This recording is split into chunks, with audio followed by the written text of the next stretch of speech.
Hashtag I was kicked out of a boutique for being broke, then came back with a black card. The blood on my hands was still warm when I walked into Celestine Boutique on Fifth Avenue, the crimson stains hidden beneath expensive leather gloves I had borrowed from a dead woman, the same woman whose black card now rested in my wallet like a venomous secret waiting to strike.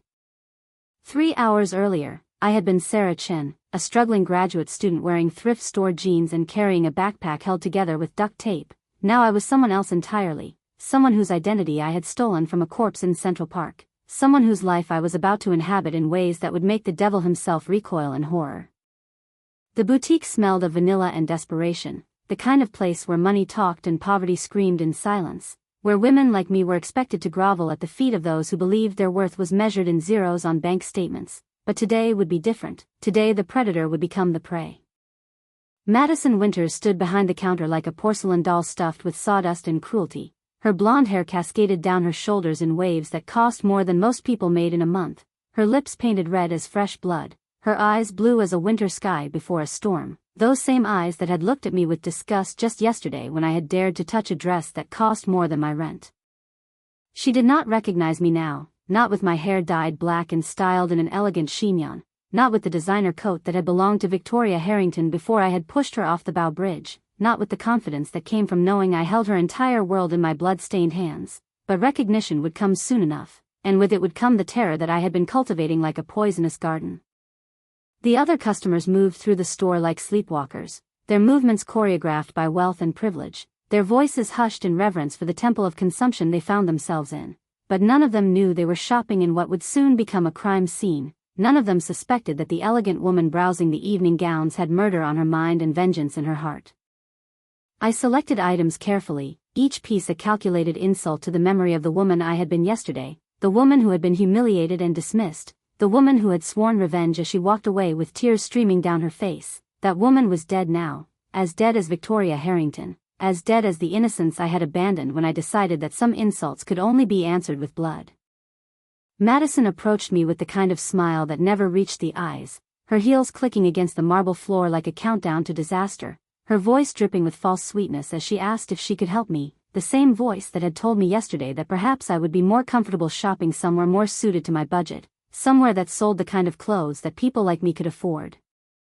I smiled back, a mirror reflecting her own poison, and told her I was looking for something special, something that would make a statement, something that would be remembered long after the party was over, and she nodded eagerly, dollar signs dancing in her eyes like flames consuming paper, not knowing that the statement I planned to make would be written in her blood across the front page of every newspaper in the city. She showed me dresses that cost more than most people made in a year, each one more extravagant than the last, her commentary filled with the kind of casual cruelty that the wealthy used to separate themselves from those they considered beneath them. But her words washed over me like rain on stone, meaningless now that I held the power to destroy everything she had built her shallow existence upon. The black card slid through the reader like a knife through silk, the transaction approved with a cheerful beep that sounded like a death knell. Madison's eyes widened as she saw the name on the card, Victoria Harrington, a name that carried weight in circles that mattered, a name that opened doors and commanded respect, a name that now belonged to me in ways that the law would never understand. But recognition flickered in her eyes then, something familiar about my face despite the changes, something that made her pause and look closer, her professional smile wavering like a candle in a hurricane, and I knew the moment had come to reveal myself, to let her see exactly who was standing before her with Victoria Harrington's blood still under her fingernails. I pulled off the sunglasses slowly, letting her see my eyes, letting her see the fury that had been building like pressure in a volcano, letting her see the face of the woman she had humiliated just 24 hours ago, and watched as understanding crashed over her like a cold wave, watched as her face went white as the snow that was beginning to fall outside the boutique windows. Her mouth opened but no sound came out, her hands trembled as she reached for the phone, but I was faster, my hand closing over hers with a grip that made her wince, my voice soft as silk as I whispered that it would be better for everyone if she remained calm, if she did not do anything that might disturb the other customers, if she remembered that I now had resources that could make her life very difficult indeed. The other shoppers continued their browsing, oblivious to the drama unfolding at the counter, oblivious to the fact that they were witnessing the beginning of something that would consume the city's attention for weeks to come, something that would make people lock their doors and check their shadows, something that would remind everyone that money could not buy safety from those who had nothing left to lose.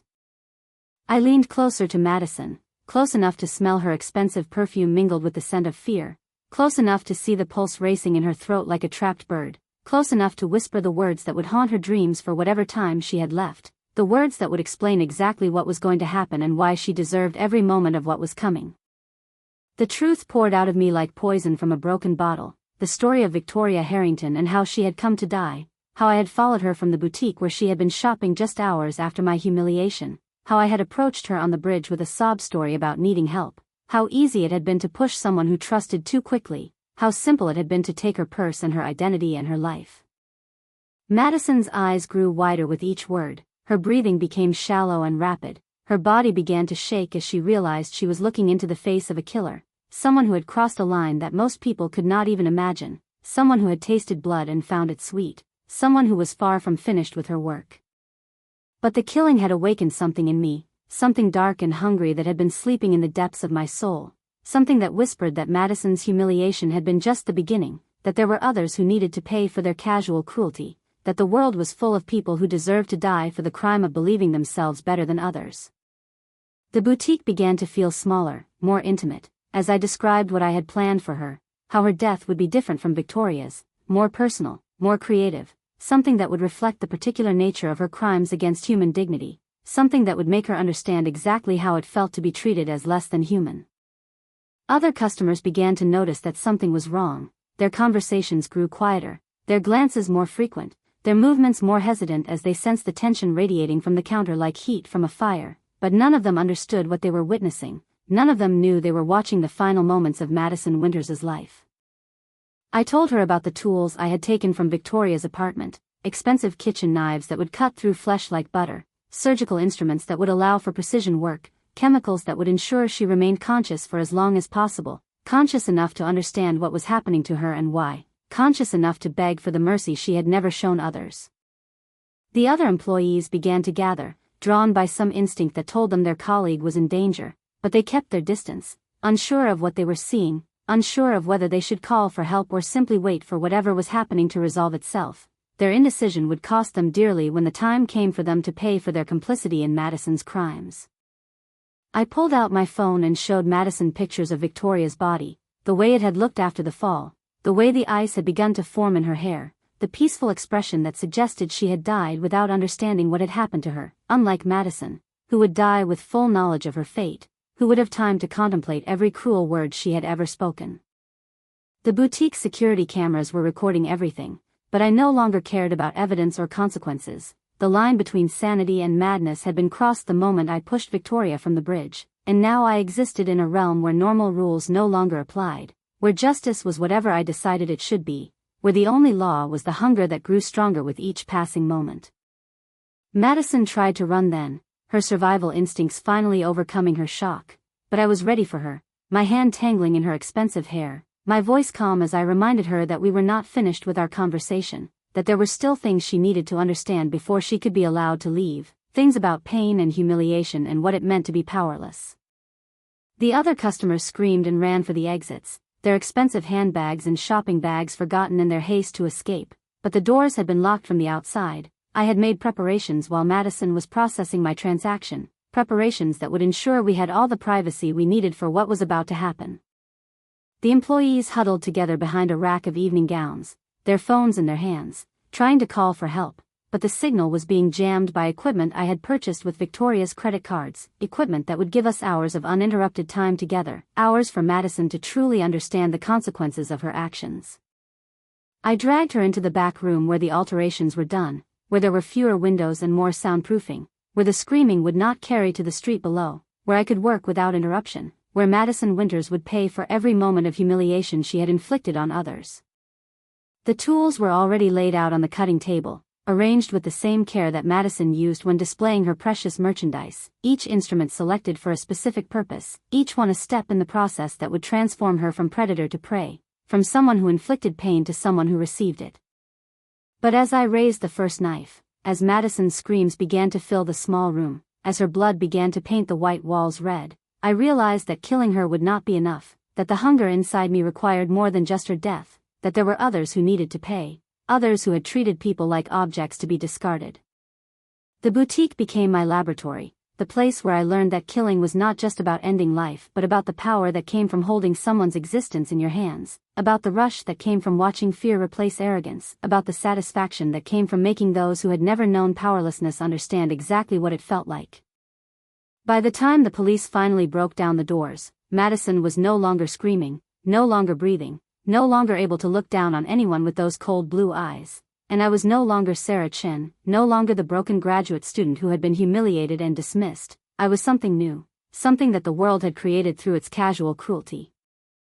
They found me sitting in the window display, wearing one of Madison's most expensive dresses, Victoria's black card in one hand and a bloody knife in the other, surrounded by the bodies of everyone who had been in the boutique that day. Everyone who had witnessed Madison's treatment of others without speaking up, everyone who had been complicit in the system that turned human beings into categories of worthy and unworthy. The newspapers would call it the Boutique Massacre, the story would dominate headlines for months, psychologists would write papers about the breaking point of human dignity, but none of them would understand that it had not been about money or class or even revenge. It had been about the moment when someone decides that if the world insists on treating them as less than human, then perhaps it is time to stop acting human altogether. In my cell now, I read the letters that come from people around the world, people who understand what Madison represented, people who have been humiliated and dismissed and treated as less than, people who see me not as a monster but as someone who finally said enough, someone who drew a line in the blood of those who believed their wealth made them untouchable. They bring me newspapers sometimes, and I read about the changes that have come to places like Celestine Boutique, about sensitivity training and customer service reforms, about the fear that runs through the retail world now, the understanding that you never know who might be carrying a black card stolen from a corpse, who might be one humiliation away from painting the walls red. But late at night, in the darkness of my cell, I think about Victoria Harrington falling through the winter air, about the moment when she realized she was going to die, about how easy it had been to take her life and her identity, and I wonder if she would approve of what I did with her money, if she would understand that her death had been the beginning of something larger.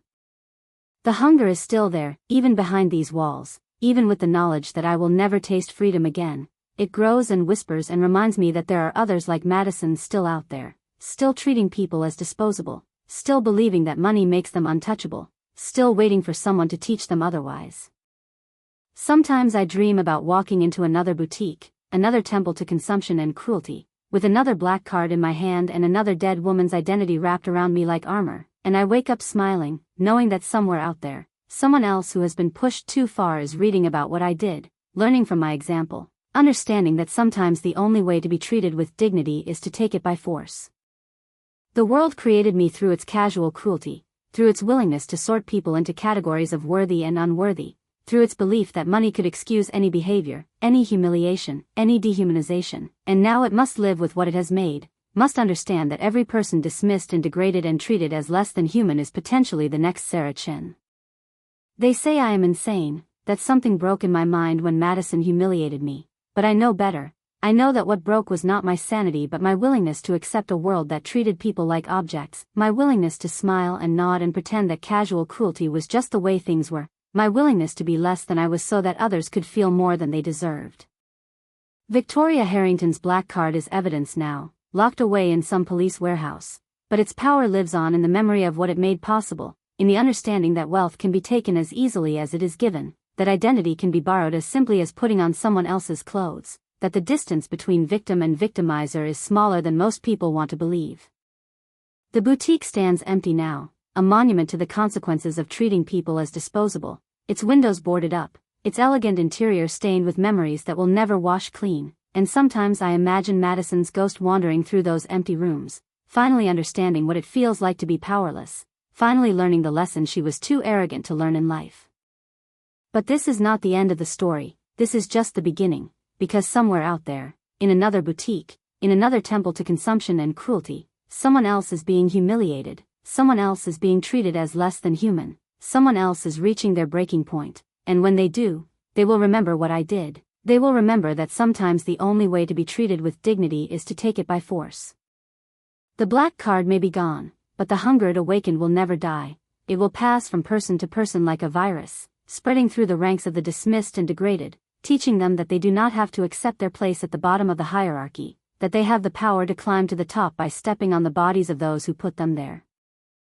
And in the darkness of my cell, surrounded by letters from people who understand. I smile and wait, knowing that somewhere out there, the next Sarah Chen is being born, is being humiliated, is being pushed past their breaking point, is discovering that sometimes the only way to be seen as human is to stop acting like one.